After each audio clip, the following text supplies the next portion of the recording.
I'm going to tell you a little bit about undergraduate research opportunities on campus in the College of Science and Mathematics. I'm Meredith Rogers. I am a senior lecturer over in biology, and I also am the director of the Applying Scientific Knowledge program, or the ASK program.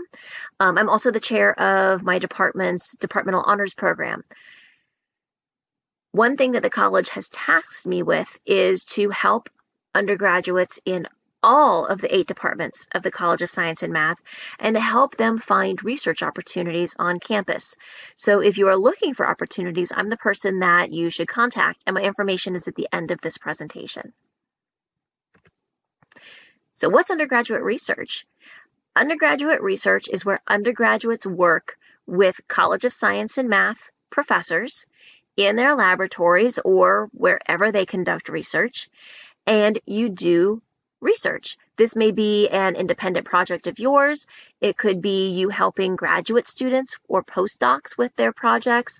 It just depends on what you're doing. You may have lots of different ways to go about working in a laboratory. One of the things, as it says below, is the best way to learn science is to do science. So you'll learn a lot of science in your courses, but what you don't get to see is how do you actually use that in a real life situation.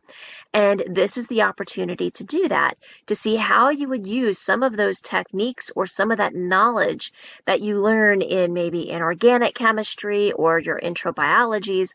How do you actually use that in a real life situation? So some of the benefits of undergraduate research, these are some of the obvious benefits. You get course credit towards your degree. Most of our undergraduate research opportunities allow you to get course credits for doing the research. You're not signing up for separate classes, but doing the research actually earns you course credit.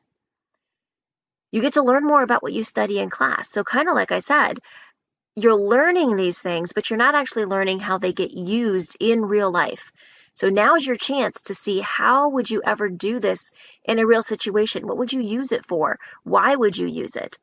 A lot of your labs also are what we call cookbook labs. So you go into a lab class, you're given a procedure, you do it, you get the result.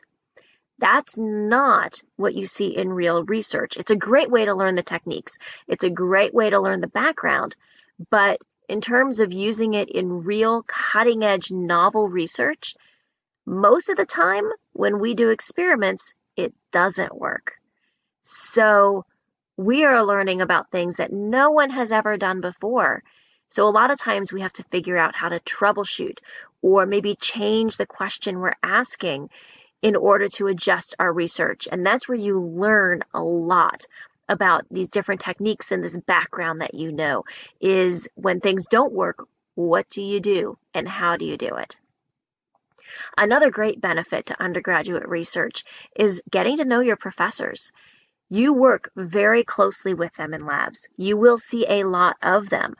And it's a great way to set up what we call mentoring relationships. These professors can help you maybe figure out what kind of classes might be helpful for you. They can help you decide about a career path or answer questions about career paths. They can help you answer questions about jobs. They're really great mentoring relationships that you can build with your professors. You also can get really nice letters of recommendation for them or from them for either applying to jobs, applying to graduate school, medical school, any of these opportunities you're going to pursue after you graduate. They get to know you really well when you're working closely with them. So you get really nice letters of recommendation as well. Other benefits, career benefits. Do I like the field I've chosen? A lot of people look at fields and not really knowing how the field is as a job, but the field is just really interesting. So it can validate whether or not you've chosen a career path that maybe you really like, or the opposite of that, you get in and you do research your freshman or sophomore year, and you realize, this wasn't exactly what I thought it was. That's a really good time to figure that out because now you have time to try other things and see if there's something maybe you like better. Or maybe it's just adjusting your field. You get into doing research and you realize there's aspects you like and aspects maybe not as much, but you find out how to better fine-tune your career goals by trying out different things. Research is also not a one and done deal. You can try research in a professor's lab, figure out that maybe it's not exactly what you're looking for, and try a different professor's lab or a different opportunity, and then try something else. It's also virtually risk-free because if you decide it's not something you like, the only downside of that is you finish out the term, get your grade for the term, and then you're done. And then you're not losing something like a job or pay or that kind of thing for the most part. You're able to switch between opportunities without a risk, unlike finishing your degree, getting into a field, and realizing you don't like it, and now it's a little too late to completely shift gears. You're getting to try things very early as an undergraduate and decide what you like and don't like. Do you want to do research as a career? Research is a field that's very hard to explain to people who aren't in it unless you've done it. So getting to try research and see what is it like working in a lab? What is it like working with the different types of people you have in a lab? PIs, you have graduate students, you have technicians. There can be what are called postdocs, which is like a resident, what you would see for medical school as a resident.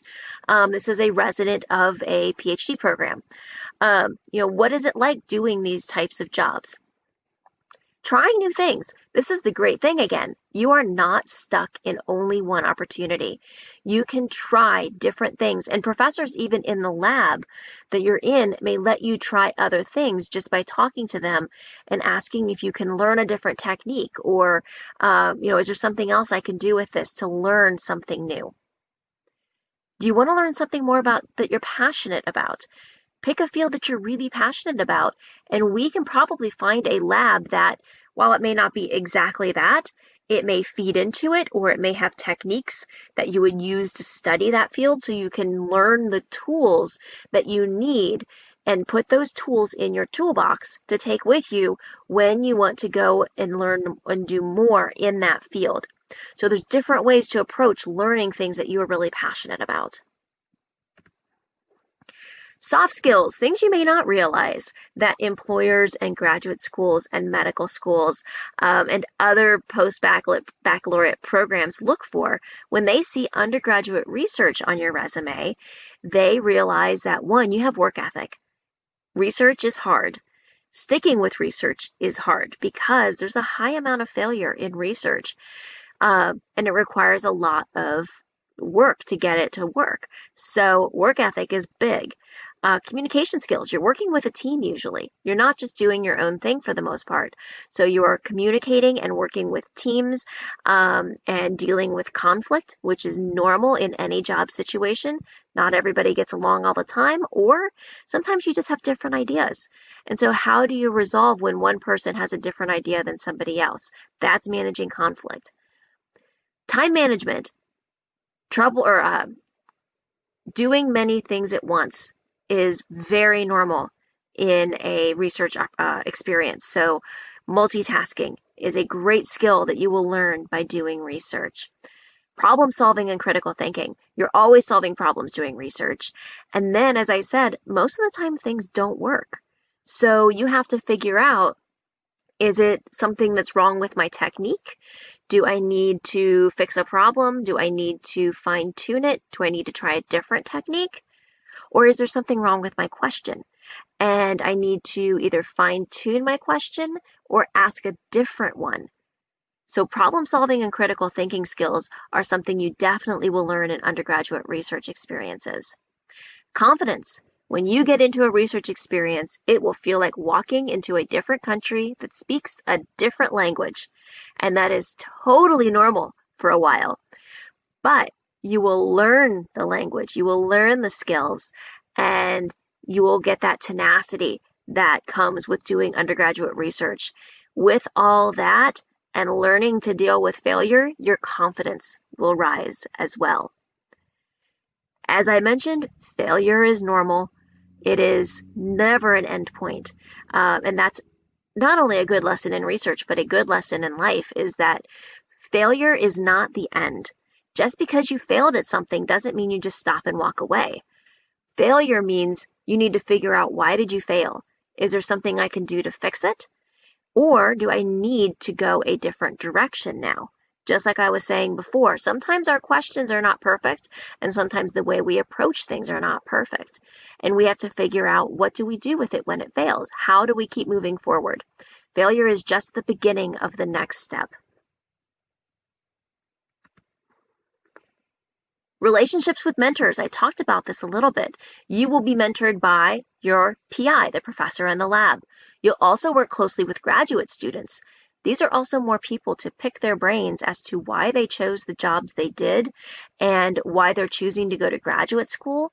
A lot of times people also find help with their coursework among graduate students. So grad students are great at mentoring as well, and other relationships.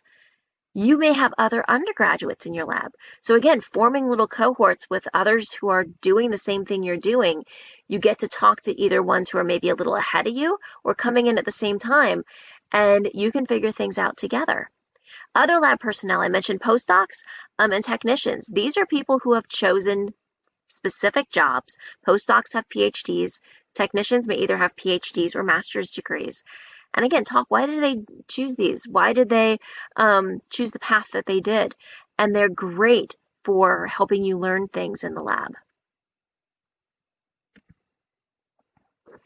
Travel. You may get to present your research. Even now, in the middle of a pandemic, there are still opportunities to present your research.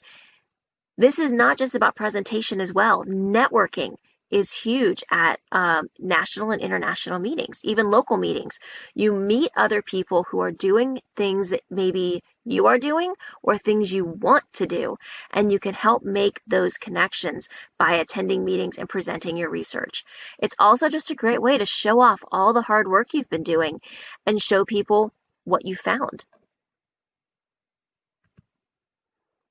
After graduation, letters of recommendation from your mentors, because they know you really well. That can help you get to whatever your next step may be. Your CV and resume, you will be able to put not just undergraduate research on there, but all of the techniques that you've learned, the amount of time that you've put into it. You may have publications or you may have traveled, and you can put that on your CV and resume. It will help strengthen your applications for post-baccalaureate programs. It doesn't matter if you're going into research. These are great opportunities for any career path. So this could be graduate school, medical school, MLS, medical laboratory sciences. Whether you want to be a teacher. For teaching, it's a fantastic experience to be able to work in an undergraduate research experience. So all of these experiences help build your applications. So what kind of opportunities exist? All different kinds. And there's no right or wrong way to do it. My only recommendation is to start early. The earlier you get into an opportunity, the more time you have to decide whether you like it or don't like it before you're too far into your degree to make any adjustments. So different opportunities we have are the ASK program, the Applying Scientific Knowledge program, for which I mentioned I'm the director, course-based undergraduate research, internships, Departmental Honors programs, REUs and are off campus, but I put these in here just to talk about because they are good opportunities, and work study. They also all feed into each other. Well, you don't need to delve too deep into this diagram. What this is showing is there's no one right or wrong way to start. So you can start in the ASK program and then shift into Departmental Honors. You could do just Departmental Honors. You can do course-based research and just do that. Or you can do course-based research and then shift into Departmental Honors. You can do the ASK program and shift into course-based research. So as you can kind of see here, there's lots of different ways to figure this out. I can be a resource as well to help you figure out what opportunities best fit you. As I said, there is no one right or wrong way to do this. It's what fits you and your schedule and what you're looking for. So the Applying Scientific Knowledge Program, to get you a little bit of background, we are a program that is funded by the National Science Foundation, the NSF. We got just under $1 million 3 years ago. Most of that is scholarship money. We are an undergraduate research program in which you do course-based research. You get course credit for doing research. While you do the ASK program, if you have unmet need on your FAFSA, we can offer scholarships of up to $5,000 a year for 3 years, so up to $15,000 that goes towards your tuition. You will complete projects with Wright State faculty members for 2 to 3 terms. Our summer term is optional, so here's how it works. During your freshman year, in the fall term, you apply to the ASK program. Now, if you miss this deadline, that's okay. We take students all the way up until the program starts the following August. So your sophomore year or second year, that's when you would start the ASK program. And in that fall, you would take a course called SM 2100. Not a hard course, it's a survey course, but it gives you a lot of foundation before you start a research project. How to read scientific papers, how to properly set up experiments, how to use statistics in different ways to look at your data, ethics in research and research culture, the culture of labs. What is it like working in a lab, and what kind of different cultures do you see from different labs? That's what we talk about in SM 2100. During that term, we will help match you with a research project.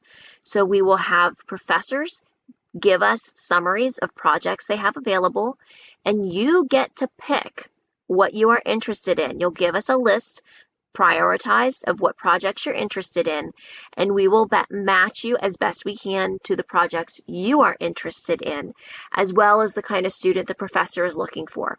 So we're not going to stick a biology student in a physics lab unless for some reason they have a really strong interest in physics. So we do try to match you to labs that match your interests and match your backgrounds, if that's what you're looking for. Spring term, you start your research project. So in January, you start your project, and it runs all the way through December. So spring and fall term. Summer is left optional. Some students need that time to take courses.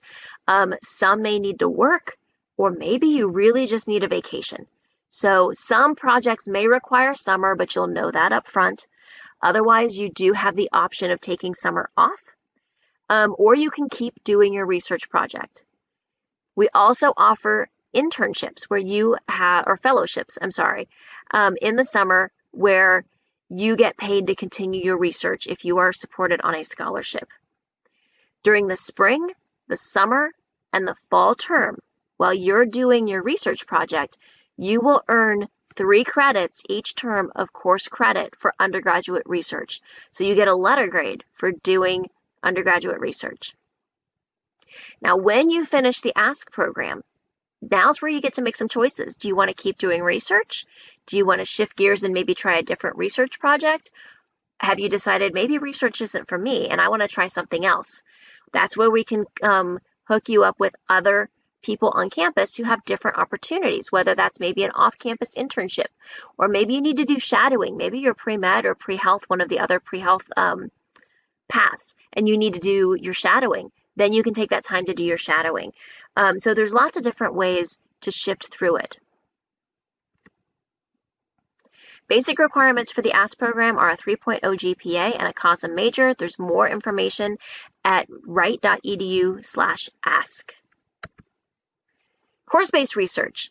You sign up for a course, you do research, and you get a letter grade. All departments, for the most part, have these opportunities, and it varies by department what the course number is. Many of them are $49.90. Psychology is different. So there's a little bit variation. The advisors can tell you what course you're looking for. And so you would find a professor that you want to work with, and then sign up for course credit. And for doing research in the lab, you receive a letter grade. It's not graded on whether the research works, because as I said, 90+% of the time, research doesn't work. because we are trying brand new things that nobody has ever done. But are you coming in the lab when you say you are? Are you putting in a good effort? If you're required to come to lab meetings, are you coming to lab meetings? Right now, we have both on and remote research opportunities. It just depends on the professor and the lab what is available. These course credits count towards your degree. It depends on your degree how many credits will knock off 3,000 and 4,000 electives in biology. Up to 5 of those credits will count towards 3,000 and 4,000 electives. Any credit past that still counts in your GPA. So there's no wasted credits. You can start course-based research anytime. There are students who have started at the very beginning of their freshman year and did research all 4 years. There are some that wait until their junior year. I would not recommend waiting that long, but there are some that do start later. So there is no specific start date for the course-based undergraduate research. Departmental honors, think of this like a senior honors project. You start it during the latter part of your junior year, and you finish when you graduate as a senior. Most departments have these. They're for students with a higher GPA. Biology is a 3.4, but it varies department by department. And you do what we think of as like a mini master's. You are working with a professor, doing course-based research again, but this is a project where you write a proposal, you write a thesis, and you do a presentation. So it's more involved and more detailed than just your straight up undergraduate course-based research. And then you get to count a few extra credits into your degree from the honors credits. And on your transcript will have the designation of a Departmental Honors Scholar. You do not need to be doing university honors to do departmental honors. Some university honors students are required to do it, but you do not have to be a part of university honors to choose to do departmental honors. They are separate. I think I already explained all of that. Internships, co-ops, and REUs. These are all off campus. We have an advisor, Ashley Hill Mercer. She keeps a pilot page that has internship and job and co-op opportunities. She is a fantastic one to go talk to about that. REUs are research experiences for undergrads. So if you Google NSF, so the National Science Foundation, and REU, it will bring up their search engine. You can get paid to live at a different university campus for usually a summer and do research at that campus. So they will provide housing and they will give you the opportunity to visit to do research over summer term.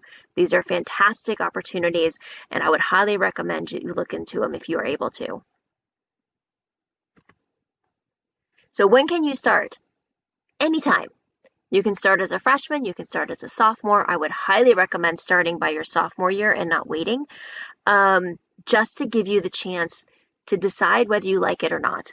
If you don't like it, that's fine. We can try something different. But starting earlier gives you more opportunity to get settled in a lab, really learn. Remember how I said when you go in a lab, it's going to sound like you went into a whole other country. You won't really understand what they're talking about. You really won't understand what they're doing.